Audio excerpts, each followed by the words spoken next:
Namaskar friends, this is NJ, host on this channel. In this video, we are going to have our discussion on an entirely new concept, which is going to be how can you determine the nature of gains through marriage or through relationship or through other people. Basis your ascendant, basis your chart. So that is the topic on which we are going to have our discussion today. And before we will start discussing that, there are certain basics which I want to first share with you, just doing the groundwork first. So I mean to say guys, as you must be knowing about this thing, that when we talk about the first house in our astrological chart, so that house tells about your personality, your health, your projected image in the society. So the sign which falls in your first house, which is also known as your ascendant sign, so that is the sign which rises, which was rising on the eastern horizon at the time when you were being born. So I mean to say, from the first house we get to know you and about your personality. It's an idea about your potential. Now guys, when we talk about opposite to you, the seventh house, so many times people do this mistake is that they just restrict the signification of the seventh house either to matrimonial life, to marriage, to your partner, or just for the commerce and business activities or the partnership. But at the same time guys, you have to understand this thing that no matter how strong you are or your personality is, somehow or up to an extent, the qualities, the significations being represented by the sign opposite to you, opposite to your first house, you will definitely somehow your personality is going to innately lack some of the signification of that sign. That is the only reason guys we get into those matrimonial bond, because once the partner which represents the qualities opposite to us, that gives our personality, our life completion. And trust me guys, not only you can restrict its signification only to marriage, even in the outside world, all those people who are being controlled or being dominated by or have those prominent features of the house opposite to you, you will definitely be drawn towards them. So I mean to say guys, that is the kind of signification which you can associate with the seventh house. Now, when we talk about your savings, your finances, so obviously if first house is you, so second house to you is the house of your finances, of your assets, or of your savings. When we talk about your partner's earning, your partner's saving, so if opposite to you, seventh house is the house of your partner, so next to it is the eighth house. Eighth house, which is a very esoteric house, which is a very mysterious house, but at the same time, guys, eighth house has got lot of gifts as well, which this house is carrying within itself, which can be activated and good results can be attained at the same time. So coming back to the topic, so eighth house represents the financial earnings, savings of your partner. Now you have to understand this thing, that how marriage activates your eighth house, because that's a very normal thing in many cultures. Some cultures call it or label it as dowry. Some cultures name it as just the gifts which you receive in the marriage. So I mean to say guys, now whether you can look at it in this way, that you receive some gifts from the marriage, from your spouses or from your partner's family, which can activate your eighth house, or even let's say for example in today's day and age where both the partner, like in a relationship, in 90% of the cases are working. So I mean to say, if someone is going to get engaged or is going to initiate a matrimonial life, so the first thing which this person or native is going to be discussing with his partner or spouse is going to be that if I'm making this much money and if I'm responsible for handling the house mortgage, apartment mortgage, or the apartment rent, so basis your income and how can you contribute to the household finances or expenses. So I mean to say, in that regards, you can fairly see that the eighth house, your joint resources, are somehow getting initiated, getting activated. And at the same time, eighth house is also the house of your sexual relationship as well. And guys, when I say or when I talk about the sexual relationship, so you cannot relate it with the sexual fantasies of the 12th house, or you cannot even relate it with the flirtations which could happen from the 5th house. When we talk about the sexual intimacy of the 8th house, it is something which is very deeply felt in or with someone where there could be a legal binding within the society in the form of the marriage, or with whom you have deep emotions or deep feelings. So I mean to say, guys, this is how your 8th house gets activated. Now coming to the point, because there has been some pattern which I've been seeing in a lot many consultations which I recently did, because of which I thought that I should be making a video on this concept as well. And just because, guys, this is a open channel, open community, open platform, so all of you people who are my like my respectable subscribers, so even your participation will be highly appreciated. If you have your own findings, your own research material, please feel free to share on the comment section. And let's say, for example, if some other person is asking some question and you have the answer for that, so please be welcomed to reply to that question. So guys, now coming back to here to this question, that I just wanted to make a video on the concept of understanding the nature of gifts or the kind of wills basis your ascendant you can expect in your life. Because guys, you have to understand this thing, it's not only the finances which play an important role in giving a direction or reinforcing someone's life. So friends, the point which I am trying to make over here is that you cannot only restrict the nature of gifts or wills or inheritances only to the finances or financial in nature. I mean to say, many times what happens is that you are in life's crossroad and just seeking a refuge in some holy godman or having a guru or some good friend who gave you such an advice which actually brought all kind of necessary healthy transformation in your life. So whether in the form of epiphanies, or let's say, for example, many times you would have seen this thing that people only relate or just assume the inheritance only as financial in nature. So let's say, for example, if a person who has inherited a shop as or a business from his parents, but in some other situation there could be another person whose family, whose parents might not be very economically sound, but they devoted their whole life to put their child or their son into an expensive aeronautical school or some expensive medical school, and just in order to pay the fees or invest in the career of their child, they actually sacrifice their whole life working hard. But you have to understand this thing, that the inheritance or legacy came in the form of a business in one person or in the form of a good education in the situation or case of another person. So it's very important, guys, basis your ascendant, that how can you relate and understand the gifts which you can receive from the 8th house. And one more thing, so the only thing which we will be taking into consideration is going to be the 1st house, which defines you, 7th house, which defines your partner and the outside world, how you relate to the world, and the 8th house from where all form of unexpected gifts can actually materialize or come into your life. So guys, to begin with, let's say, for example, if you have to understand it for all the Aries ascendant natives. So guys, in the case of the Aries ascendant natives, as you know, that in their case 8th house actually gets lot of attention, because it's the same planet which is ruling their personality, which is ruling themselves, and at the same time it is ruling their 8th house as well. So I mean to say, it will not be a surprise to see or find an Aries ascendant natives actually getting benefited in the form of the wills or inheritances or in the form of the joint resources. The native might run into a very financially sound or wealthy partner, or because of which all form of financial gains or benefits, or even in the matters of the joint resources, native might remain lucky in the form of getting all form of financial benefits through marriage. So from that perspective, for all the Aries ascendant natives, this combination can be seen as very promising, or their ascendant can be seen as very promising for actually gaining out of marriage.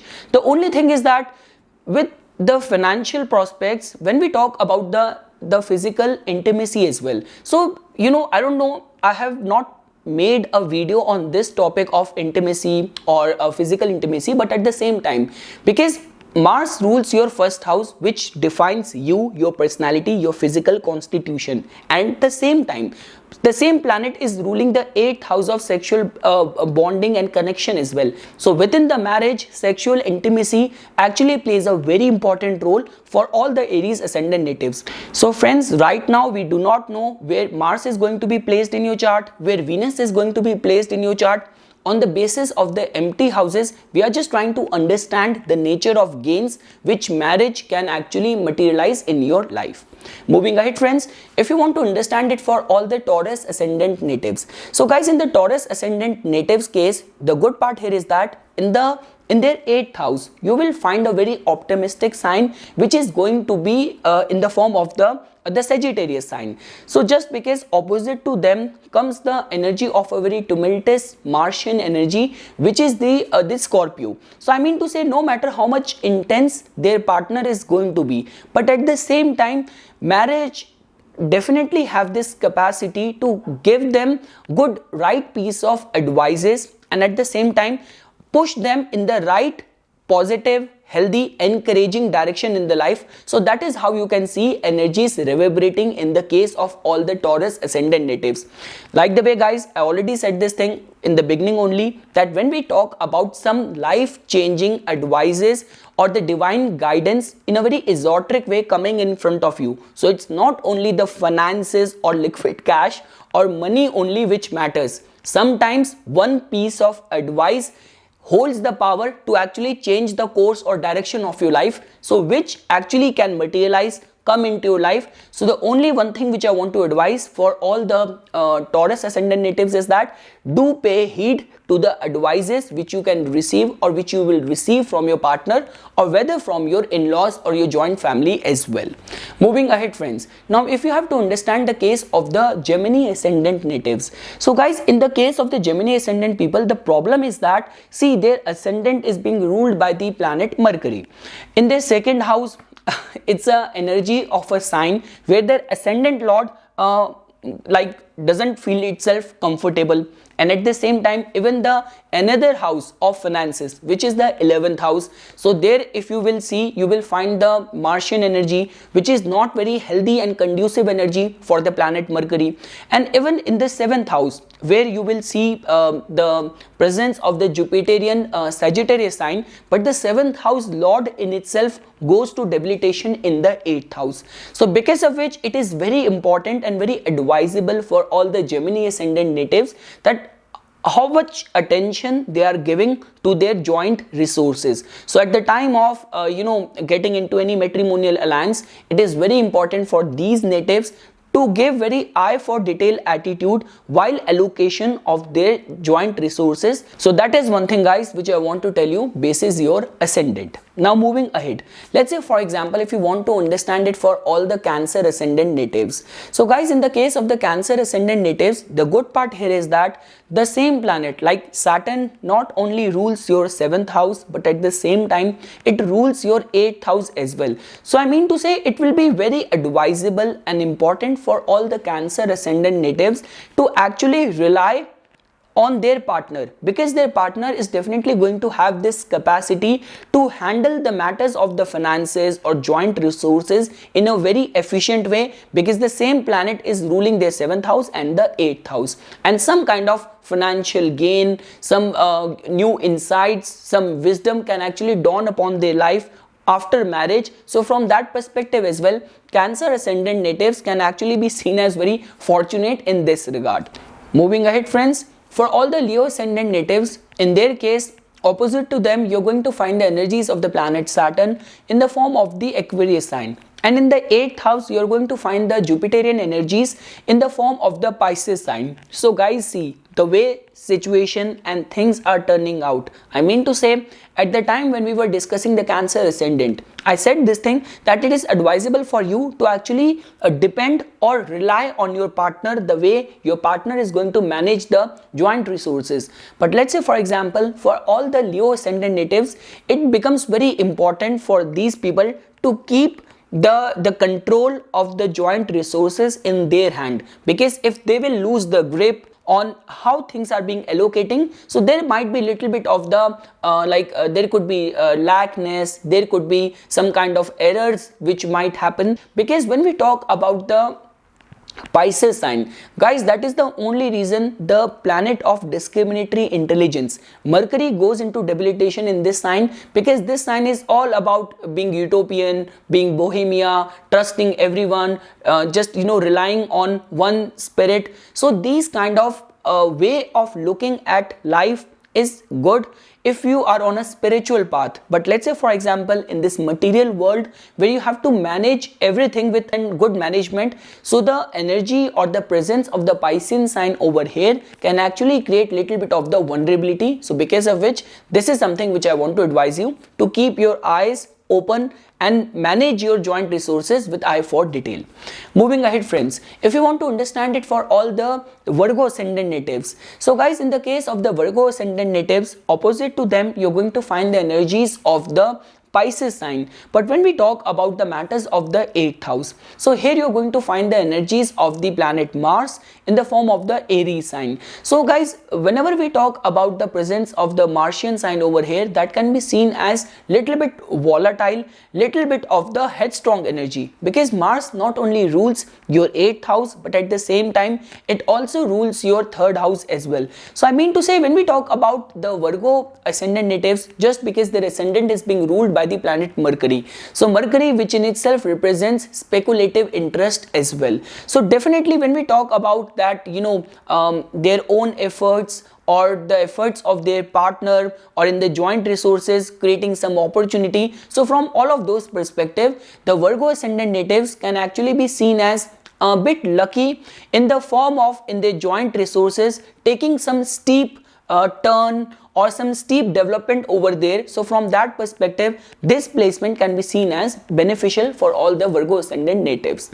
Moving ahead, guys, now if you have to understand the energies for all the Libra ascendant natives, so guys, Libra ascendant natives can actually be seen as fortunate in this regard, because somehow, see, not only the planet Venus, which in itself represents luxury, which in itself represents liquid cash, so not only Venus is ruling your 1st house, but at the same time Venus is also ruling the 8th house as well. So I mean to say, their personality, their complete persona has got this potential to remain lucky and fortunate in any form of speculative interest, in any form of wills, legacies, inheritances, or let's say, for example, gaining through your partner. So from all of those perspectives, Libra ascendant natives can be actually seen as fortunate in this regard. Moving ahead, friends, for all the Scorpio ascendant natives, the good part here is that opposite to them, you will find the Venusian sign, which is the Taurus, where a lot of attention is being given to the good financial management, having a very good taste in the life. But when we talk about their 8th house, so guys, you have to understand this thing, that because of the presence of Mercury's Gemini sign, which is a very frivolous sign where the maturity is always lacking, all what is there is the inquisitiveness and the quest for more. There is lot of curiosity, but when we talk about the actual practical pragmatic maturity, so that area generally lacks in the functioning of the Gemini sign. And the another sign ruled by the planet Mercury goes in the 11th house. So I mean to say, they might have very high expectation from the any form of joint resources, and at the same time they might remain lucky in the form of running into a partner who might be very financially savvy. But the only thing which is required out of them is that they should avoid their own nature of bickering or poking their nose or trying to control everything, because so I mean to say, their own nagging nature might create affliction or bring affliction in the matters of the joint resources. So that is something which I want to advise over here. Moving ahead, friends, if you want to understand it for all the Sagittarius ascendant natives, so guys, in your case, in the 8th house, you will find the presence of the moon's Cancer sign. So Cancer is a sign where your emotions, where your feeling goes. So I mean to say, because of the presence of the Cancer sign over here, they will definitely be very emotionally connected to their finances or their financial contribution within the marriage. So because of which, it is very important that a finer distinction should be made over there. otherwise it could actually influence them or affect them emotionally. But at the same time guys, whenever we talk about the Luna sign or the Cancer energy, so there is always this tides of ups and downs, of wax and wane. So because of which 8th house in itself is originally carrying the energies of the Scorpio sign, which is being connected with the original Kalpurush Kundli. So because of which even in the case of the Sagittarius ascendant natives, I have seen these people remaining lucky in the form of actually getting fortune, or actually remaining lucky in the form of the inheritances, wills or legacies as well. In all of these situations, the unearned income. Moving ahead friends, now if you have to understand the case for all the Capricorn ascendant natives, so guys, in your case the 8th house is going to be carrying the energies of the sign Leo. So whenever we talk about the Leo sign, it is something which you feel proud of. So that is the area where you have the capacity to rise and shine. So I mean to say guys, like after the Libra ascendant natives, it will not be an exaggeration to see even the Capricorn ascendant natives remaining very lucky. And at the same time, that is the only reason that luck always helps them. Fortune always helps them in giving them the gifts from the 8th house, that they also feel very proud of that as well. Moving ahead friends, if you want to understand it for all the Aquarius ascendant natives. So guys, in the case of the Aquarius ascendant natives, as you can fairly see over here, that in their 8th house, you will see the energies of the planet Mercury in the form of the Virgo sign. So I mean to say, whenever we talk about the gains through marriage or any form of joint resources, you will definitely find an eye for detail attitude over there, a perfectionist approach in handling all the joint resources. And I have definitely seen like all these people when we talk about the Aquarius ascendant natives, guys, you have to understand this thing, that in their 8th house the planet Mercury of discriminatory intelligence exalts over there. And whenever we talk about the Aquarius ascendant natives being very innovative, thinking out of the box, so all of their genius comes from the 8th house only, because they have this capacity of looking at things in a very different way, in a very unique way. So friends, the summary is, even the Aquarius ascendant natives tend to remain very lucky, fortunate in the matters of the financial gains through marriage as well,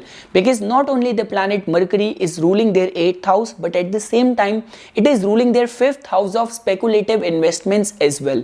And you have to understand this thing, in the case of the Aquarius ascendant natives, opposite to them comes the energy of the planet Sun in the form of the Leo sign. So they always feel proud of the achievement and accomplishment of their partner. So I will not be surprised that, let's say for example, the way an Aquarius ascendant native might be handling his own life, his finances in a very negligent, in a very careless way. But the moment he is going to find a partner or he is going to get married, he might not even know this thing, that because of his negligent or careless handling of the finances, how much money he is losing out. But just because of the entry or intervention or contribution of his or her partner, he is now able to not only save the money but efficiently handle his financial management as well. So from all of those perspectives, the Aquarius ascendant natives can actually be seen as fortunate in actually gaining in all forms through marriage. And last friends, for all the Pisces ascendant natives, in the 8th house, you are going to find the energies of the planet Venus in the form of the Libra sign. So guys, you have to understand this thing, that Venus not only rules your 8th house, but at the same time it also rules your 3rd house as well. So I will not be surprised to see that marriage or your partner might become your source of strength. Your partner might have this potential or caliber to become your source of strength to handle any of the difficult or tumultuous situation in their life. And at the same time, see, whenever we talk about the Libra sign, Libra is the original Kalpurush Kundli's 7th house energy, which is all about business, commerce and trade. So your partner might play a very important role in instilling some business idea, some new business venture, so initiating you in all of those directions. So even from that perspective, the energy is reverberating in the form of the immediate gain from the marriage, in the form of the Libra energy in your 8th house, can be seen as a very promising sign. So guys, at the end, the only thing which I want to tell you over here is that I just started working on a very vague idea, just on a very caricature, I would say. I do not know whether it is actually going to fit as per your description, as per your ascendant. I am open to all form of suggestions, and after that we will see that if we will be able to find some concrete contribution inputs from the comment section, we can think about doing another round of discussion on this topic as well, because you all know that whenever we talk about the unexpected gifts, wills, inheritances, that is one thing which everyone wants. So for further more updates and notifications on the divine science of astrology, please subscribe to my YouTube channel and like my Facebook page. Thank you.